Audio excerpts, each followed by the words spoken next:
여러분, 대한민국 역사상 최고의 영웅은 누구일까요? 열의 아홉은 이순신 장군을 꼽으실 겁니다. 나라를 구한 영웅, 존경받는 위인. 다 좋습니다. 그런데 오늘은 조금 속물적인 질문을 한번 던져보겠습니다.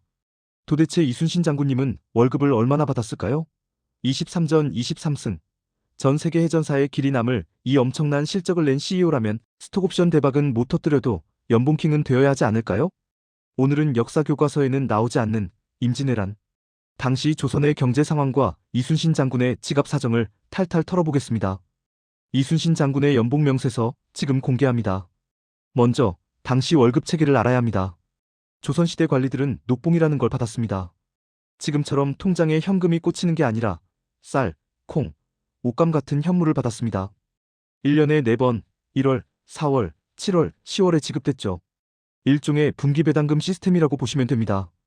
그럼 이순신 장군의 직급은 뭐였을까요? 삼도수군 통제사. 지금으로 치면 해군 참모총장급입니다. 품계로는 정의품에 해당합니다. 조선이라는 주식회사의 전무, 부사장급 임원이죠. 기록에 따르면 정의품 관리는 1년에 쌀 11석, 콩 8석 정도를 분기마다 받았습니다. 1년치로 다 합치면 곡식만 대략 76석 정도 됩니다. 여기에 명주, 삼배 같은 옷감과 땔감, 종이 같은 부가적인 복리후생이 붙습니다. 자, 계산기를 한번 두들겨 볼까요?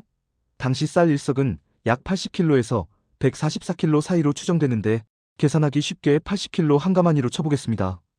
1년에 76석이면 쌀이 6000kg이 넘습니다. 단순히 지금 쌀값으로 치면 얼마 안 되어 보일 수 있습니다. 20kg 쌀 한 포대에 5만원 잡으면 1500만원? 어라? 나라 구한 영웅 연봉이 편의점 알바보다 적다고? 이렇게 계산하면 안 됩니다. 당시 쌀은 단순한 식량이 아니라 화폐 그 자체였습니다. 지금의 달러나 금괴 같은 거죠. 경제사학자들의 연구를 빌려 당시 물가와 구매력을 반영해 현대 가치로 환산해 보겠습니다. 당시 쌀 1석이면 웬만한 성인 남자가 몇 달을 먹고 살 양식이었고 노비나 땅을 살 수 있는 거액이었습니다. 학자마다 의견이 분분하지만 정의품의 녹봉을 지금의 공무원 보수 규정과 기업 임원 연봉 수준으로 비교 분석해보면 대략 연봉 1억 2천만 원에서 1억 5천만 원 정도로 추산됩니다. 나쁘지 않죠? 400년 전 조선 사회에서 연봉 1억 5천. 여기에 사택 제공되고 비서진 딸려있고 말도 나오고 가마도 나옵니다. 확실히 고위 공직자 대우는 톡톡히 해줬다는 겁니다.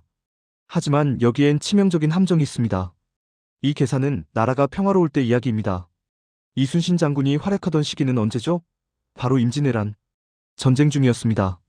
선조 임금은 의주까지 피난을 갔고 한양은 쑥대밭이 됐습니다. 조세 시스템이 완전히 붕괴됐다는 뜻입니다. 세금이 거쳐야 월급을 줄 텐데 나라 곳간이 텅 비어버렸습니다. 즉, 이순신 장군은 서류상으로는 억대 연봉자였지만 실제로는 전쟁 내내 월급을 거의 한 푼도 받지 못했습니다. 더 기가 막힌 건 월급만 안 나온 게 아니라는 겁니다.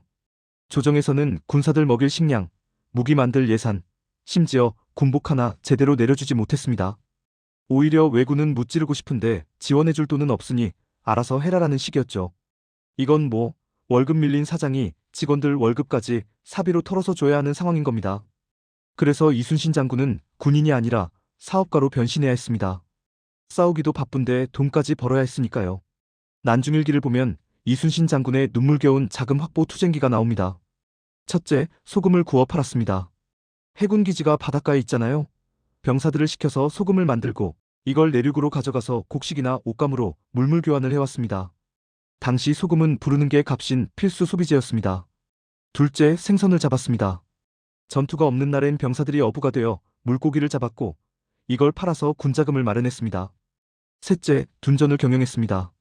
주둔지 근처 버려진 땅을 개간해서 농사를 지었습니다. 심지어 피난민들을 모아서 농사를 짓게 하고 수확량의 일부를 세금으로 받아 군량미로 썼습니다. 마지막으로 통행증 장사도 했습니다. 남해 바다를 지나는 배들에게 해로 통행첩이라는 걸 발급해주고 통행료를 받았습니다. 이 돈으로 구리새를 사서 대포를 만들고 거북선을 수리하고 병사들 밥을 먹였습니다. 결국 이순신 장군은 국가 예산을 쓴 게 아니라 본인이 직접 번 돈으로 조선 수군을 운영했던 겁니다. 23전 23승의 신화 뒤에는 전쟁터 한복판에서 소금 굽고 농사 지으며 악착같이 군자금을 모았던 경영의 신 이순신의 모습이 있었던 거죠. 다시 처음 질문으로 돌아가 볼까요? 이순신 장군의 월급은 얼마였을까요? 서류상으로는 억대 연봉, 현실은 영원. 아니, 오히려 자기 재산까지 털어넣었으니 마이너스였을지도 모릅니다. 만약 이순신 장군이 돈을 줬는 사람이었다면 월급 안 나온다고 파업을 했거나 적당히 싸우는 척만 했을지도 모릅니다. 하지만 그는 월급이 끊긴 상황에서도 국가가 자신을 버린 상황에서도 스스로 식량을 조달해가며 나라를 지켰습니다. 우리가 그를 단순한 싸움 잘하는 장군이 아니라 성웅, 성스러운 영웅이라 부르는 이유가 바로 여기에 있습니다. 그의 연봉은 영원이었지만 그가 지켜낸 조선의 가치는 돈으로 환산할 수 없는 무한대가 아닐까요? 오늘 저녁 따뜻한 밥 한 끼 드시면서 400년 전 땡전 한 푼 지원 없이 맨주먹으로 바다를 지켰던 그분의 고단했던 가계부를 한번 떠올려 보시는 건 어떨까요?